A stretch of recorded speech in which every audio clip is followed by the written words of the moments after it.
Hello everyone. आज मैं आप लोगों को बताऊंगी कि आप कैसे अपने बोर्ड्स और प्री बोर्ड्स दोनों ही पेपर्स में कैसे पेपर अटेम्प्ट कर सकते हैं।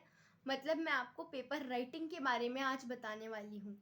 तो पेपर राइटिंग का सबसे पहले जो रूल स्टेप मैं आपको बताऊंगी वो ये है कि जब भी पेपर आपको मिलता है उसको आप अच्छे से रीड करें, एक एक क्वेश्चन प्रॉपरली आप उसे रीड करें और उन पे मार्क्स लगा दीजिए कि कौन से क्वेश्चंस जो हैं वो आपको कंप्लीट अच्छे से आते हैं। फिर आप मार्किंग लगाएंगे कि कौन से आपको थोड़े बहुत आते हैं जिनमें आपको सोचना पड़ रहा है, और फिर तीसरा मार्किंग आपको ये लगाना है कि कौन सा क्वेश्चन जो है वो आपको बिल्कुल भी नहीं आता है। फिर आपको सेकेंड स्टेप क्या करना है, जब जब आप पेपर लिखना स्टार्ट करेंगे, पेपर आपको जैसे साइंस में फिज़िक्स है, केमिस्ट्री है और मैथ्स है, इन तीनों ही सब्जेक्ट में सबसे पहले आपको सेक्शन डी को अटेम्प्ट करने का मैं आपको आइडिया दूंगी। क्योंकि क्या होता है कि ये जो सब्जेक्ट्स हैं तीनों में ही थोड़े बहुत न्यूमेरिकल्स होते हैं। मैथ्स तो पूरा ही न्यूमेरिकल सब्जेक्ट है। फिर केमिस्ट्री और फिज़िक्स में भी न्यूमेरिकल्स होते हैं, तो न्यूमेरिकल्स सॉल्व करने में टाइम तो लगता ही है। फिर और जो सेक्शन डी होता है वो सबसे ज़्यादा मार्क्स का होता है, तो सबसे पहले वो क्वेश्चन करें जो सबसे ज़्यादा मार्क्स के हैं, ताकि लास्ट में अगर आपका पेपर छूट भी जाता है तो कम मार्क्स के क्वेश्चन छूटे, जिससे आपका नुकसान ना हो। फिर सेकेंड स्टेप आपको क्या करना है कि जो क्वेश्चंस आपको करने हैं, सपोज जो भी मान लो आपको क्वेश्चन नंबर 1 नहीं आता पर 2 आता है, तो आप क्वेश्चन नंबर 2 पहले करेंगे और अच्छे से क्लियरली मेंशन करेंगे कि ये क्वेश्चन नंबर 2 है।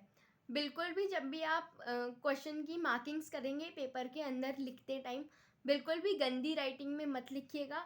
अगर चेकर जो है वो कंफ्यूज हो गया कि ये कौन सा क्वेश्चन है, तो आपका क्वेश्चन गलत भी वो चेक कर सकता है। तो इसीलिए वहाँ पे आपके आंसर की जो लेबलिंग है उसको प्रॉपरली आप लिखिएगा कि ये क्वेश्चन नंबर 2 ही है। और जैसे जैसे जो आप क्वेश्चन करते जाएं उनको अच्छे से लिखते जाएं। सेक्शंस जो होते हैं, सेक्शन ए बी सी, उनकी भी ऊपर लेबलिंग डालते जाइएगा। और पेपर जो है वो एक ही पेन से लिखना होता है, ब्लू पेन से। ब्लू पेन को आप एक ही जो कंपनी का होता है वो एक ही कंपनी का आप कैरी करिएगा। क्योंकि क्या होता है कि अगर जब भी इंक चेंज होती है तो कुछ बोर्ड्स में या शायद सारे ही बोर्ड्स में जो है एक स्टैम्प लगाई जाती है, तो बार बार अगर आप पेन चेंज करेंगे तो आपको प्रॉब्लम आ सकती है। इसीलिए एक ही पेन का आप यूज़ करें पूरे एग्ज़ाम के अंदर, जो कि एक ही कंपनी का हो, ताकि इंक जो है वो चेंज ना हो, साफ राइटिंग में लिखना है। फिर थर्ड स्टेप जो है वो है जो भी डायग्राम्स वाले क्वेश्चंस होते हैं उनमें डायग्राम पेंसिल से ही बनाना है, प्रॉपरली उन पे लेबलिंग डालनी है कि कौन सी चीज़ क्या है। और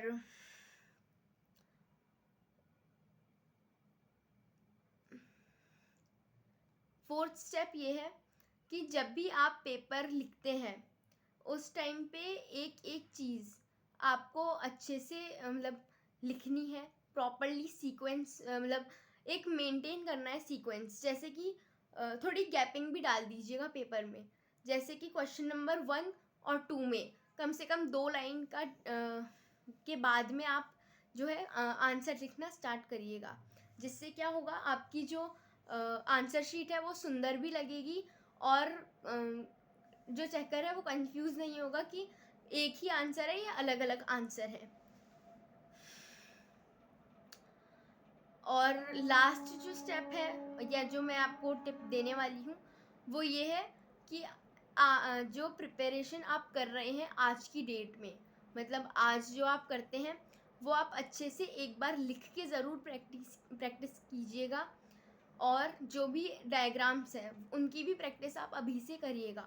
जैसे कि रे ऑप्टिक्स चैप्टर है हमारा फिज़िक्स का, उसमें लेंसेज के ऊपर डायग्राम्स बनाने को आते हैं। उनकी डेरिवेशंस जो हैं उनमें भी जो डायग्राम्स है वो इम्पॉर्टेंट मानते हैं उनको, तो उनकी भी प्रैक्टिस आप अच्छे से लिख लिख के मतलब ड्रॉ करके कीजिएगा। तो इसी के साथ ये था हमारा आज का वीडियो। अब हम मिलेंगे नेक्स्ट वीडियो में। Thank you and bye bye.